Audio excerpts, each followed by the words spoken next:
Good morning, good afternoon, and good evening. Whatever time you're listening to this, please welcome to the Market Color Podcast. This is a weekly podcast that is focused on Kenya's financial markets with the aim of providing you, the listener, with an up-to-date overview of both the global markets as well as the Kenyan markets. And we attempt to do this by reporting on the performance of the major markets, ranging from the money markets to the foreign exchange market, and from the equity market to the bond market. And in addition to that, we also cover any topical issues arising during the week. This week, we are reviewing the performance of the financial markets during the 33rd week of 2022. That is from Monday the 15th to Friday the 19th of August.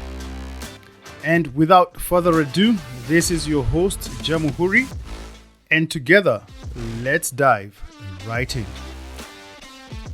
And as is the norm, we start off by looking at the global markets. The cost of living crisis continues to take hold of the United Kingdom as consumers' purchasing power decreases.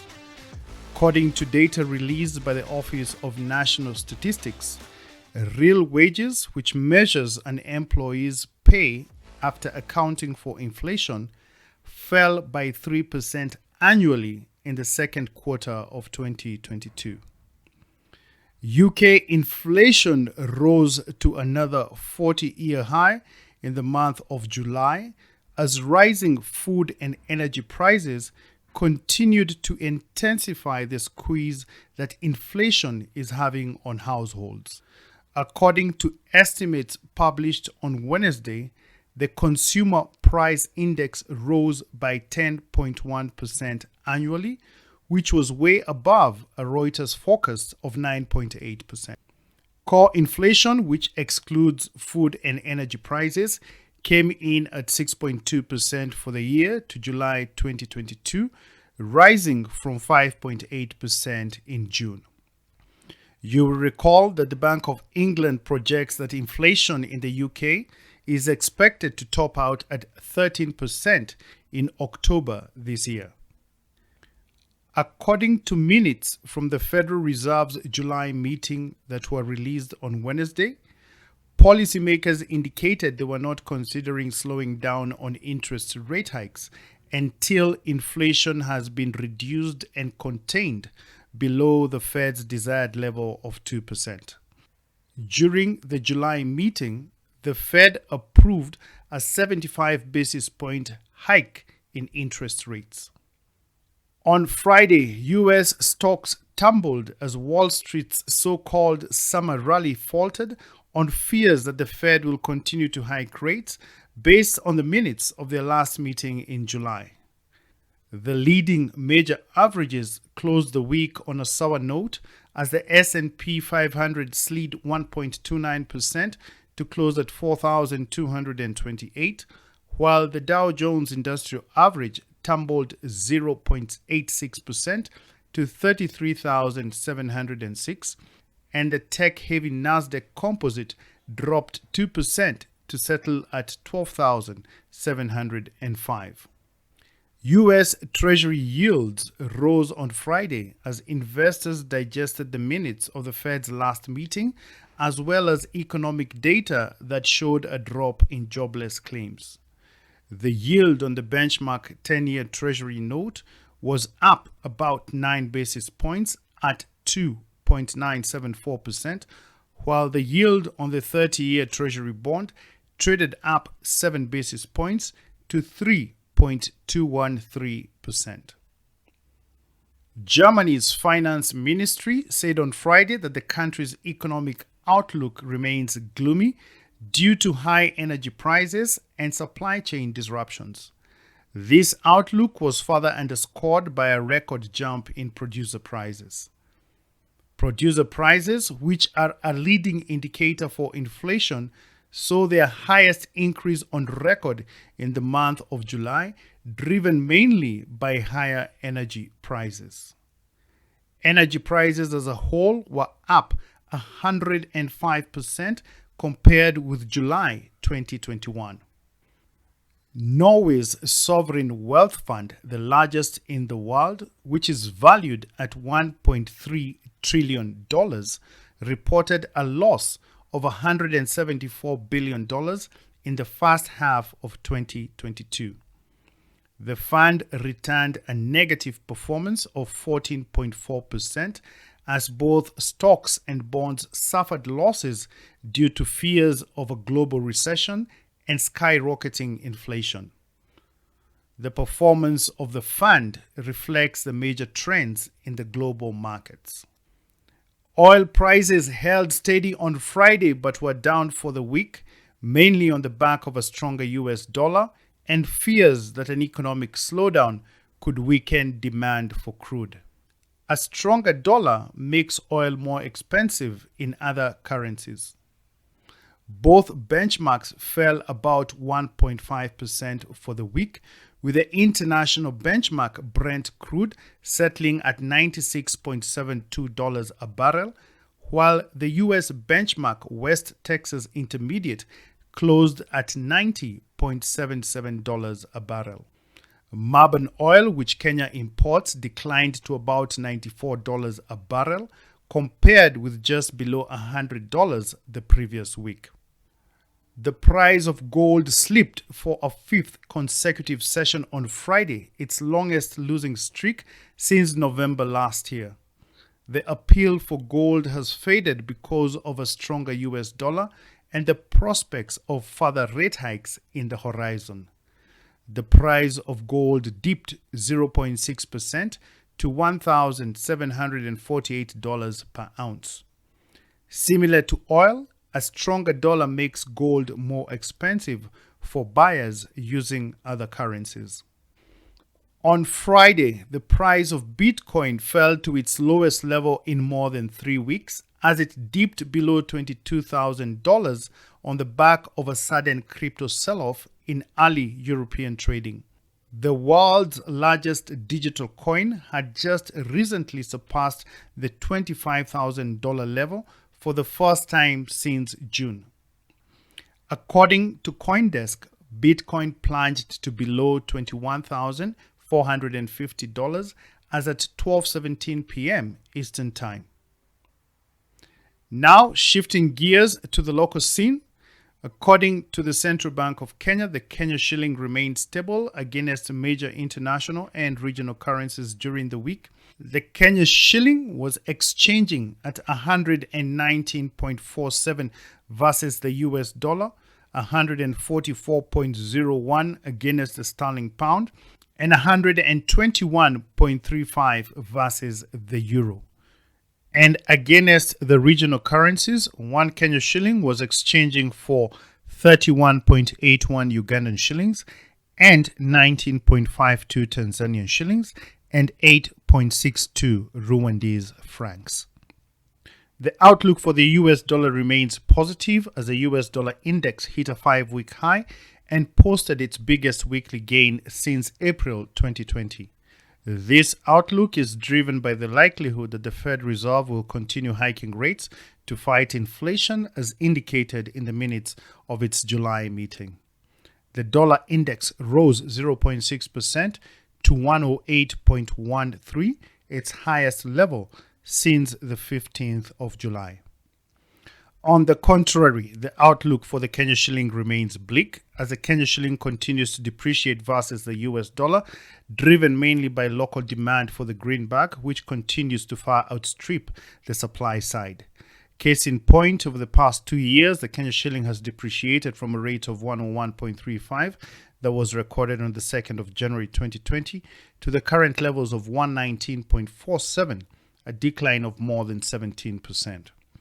Moving over to foreign exchange reserves, Kenya's usable foreign exchange reserves remained adequate at $7.62 billion, that is equivalent to 4.39 months of import cover. This meets the central bank's statutory requirement to maintain at least 4 months of import cover. However, despite the reassurance from the central bank, we note with concern the significant decline in reserves from a peak of $8.81 billion recorded on the 30th of December 2021 to the current level of $7.62 billion, a decline of $1.19 billion in a period of just 8 months. This trend is clearly not sustainable. For your information, foreign exchange reserves are assets such as cash, deposits, treasury bills, and gold that are held by a central bank mainly to support the country's balance of payments. The forex reserves also help to influence a country's exchange rate as well as maintain confidence in the financial markets. Next up is diaspora remittances. The remittance inflows in the month of July 2022 totaled $319 million, a decline of about 5% compared to the $336 million in July 2021. However, the cumulative inflows for the 12 months to July 2022 increased by 16% for a total of $3.99 billion compared to the $3.44 billion for the same period in 2021. The strong remittance inflows continues to support the country's current account and the stability of the Kenya shilling exchange rate. The US dollar remains the largest source of remittance into Kenya, accounting for about 58% of total remittances received in the month of July 2022. Moving over to the money market, during the week under review, the liquidity situation in the interbank market remained tight as tax remittances far exceeded government payments. Commercial banks' excess reserves in relation to the cash reserve requirement set at 4.25% stood at 30.3 billion shillings. Open market operations remained active with the average interbank rate at 5.53% on Thursday compared to 5.6% the previous week. During the week, the average number of interbank deals declined to 33 from 44, while the average value traded declined to 21.4 billion shillings from 30.3 billion shillings the previous week. In the government securities market, the Treasury bill auction was held on Thursday, the 18th of August, and the central bank received bids totaling 19.7 billion shillings against an advertised amount of 24 billion shillings, representing a performance of 82%. Interest rates on all the tenants remained relatively stable, with a 91-day rate rising 10 basis points to 8.66%, the 182-day rate increasing by about 6 basis points to 9.49%, while the 364-day rate dipped marginally to 9.90%. Treasury bills are a secure short-term investment that is less than 1 year. They are issued on a weekly basis by the central bank on behalf of the government of Kenya. Treasury bills constitute a borrowing by the government from the public, mainly for the purpose of financing the national budget. Treasury bills are an attractive investment opportunity for both retail and institutional investors. Moving over to the primary bond market, during the Treasury bond auction that was held on Wednesday, the 17th of August, the reopened 3-year, 10-year, and 12-year fixed-rate Treasury bonds received bids totaling 49.1 billion shillings against an advertised amount of 50 billion shillings, representing a performance of 98%. However, the Central Bank of Kenya accepted only 38.52 billion shillings, and the results were as follows. The first bond, FXD1/2022/03, with 2.7 years left to maturity, Central Bank accepted 21.8 billion shillings at a weighted average rate of 12.44%. For the second bond, FXD2/2019/10, with 6.7 years left to maturity, the central bank accepted 8.77 billion shillings at a weighted average rate of 13.88%. For the third bond, that is FXD1/2021/20, with 19.1 years left to maturity, the central bank accepted 7.94 billion shillings at a weighted average rate of 13.96%. Treasury bonds are a secure, medium to long-term investment that is between 2 years and 30 years. They are issued on a monthly basis by the Central Bank of Kenya on behalf of the government. Treasury bonds normally pay out interest every 6 months until the bond matures. Treasury bonds constitute a borrowing by the government from the public, mainly for the purpose of financing the national budget. Treasury bonds are an attractive investment opportunity for institutional investors who have a longer-term investment horizon. Moving over to the Nairobi Securities Exchange, during the week under review, the equities market was on a downward trajectory, with the NASI, the NSE 20, and the NSE 25 declining by 0.4%, 1.1%, and 1% respectively. This takes their year-to-date performance to losses of 12.4% for the NASI, 7.1% for the NSE 20, and 9.9% for the NSE 25. The market's performance was driven mainly by losses recorded by large cap stocks such as Equity Group, which was down 5%. East African Breweries lost 2.2%. Cooperative Bank dipped by 1.6%. NCBA Bank decreased by 1.5%. And BAT edged lower by just 1%. On the flip side, these losses were mitigated by gains recorded by stocks such as Absa, Bamburi, KCB Group, and Safaricom, which increased marginally from a high of 2.9% to a low of just 0.3%. Moving over to the topical issue for this week. This week, we are looking at pending bills. Pending bills refers to the amounts owed by both national and county governments to contractors and suppliers. Based on the latest report by the Treasury, the amount of pending bills hit a record high of 468 billion shillings as at the end of last year, that is 2021. Data from the Treasury indicates that state corporations and ministerial departments owed the bulk of pending bills, which stood at 414 billion shillings. On the other hand, counties had pending bills up to the tune of about 11 billion shillings, and that is as at June 2021. In addition to that, the latest report from the Auditor General also shows that the total accumulated entitlement to the Equalization Fund as at the end of fiscal year 2019-2020 stood at 30.7 billion shillings. However, the Treasury has only transferred about 12.4 billion shillings to the fund, indicating a shortfall of over 18 billion shillings that remains outstanding. The Equalization Fund was set up to provide basic services to marginalized areas to help bring them up to par with the rest of the country.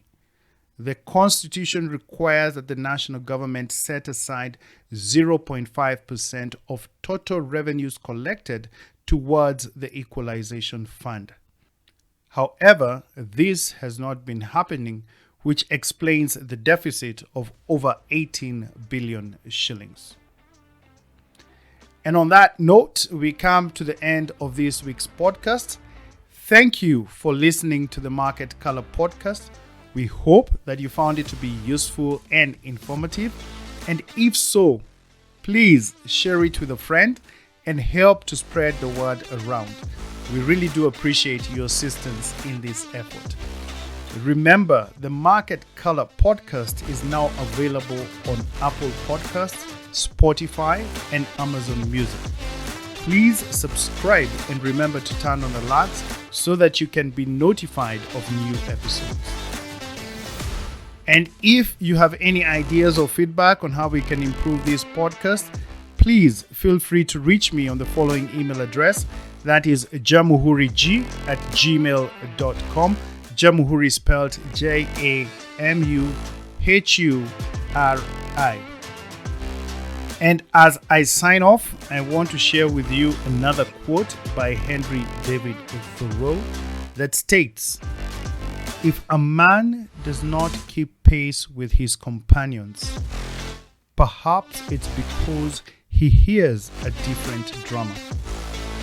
Let him step to the music which he hears, however measured or far away." Once again, thank you for listening to the Market Color Podcast. I look forward to interacting with you again next week. And until then, have a fantastic week ahead and God bless you.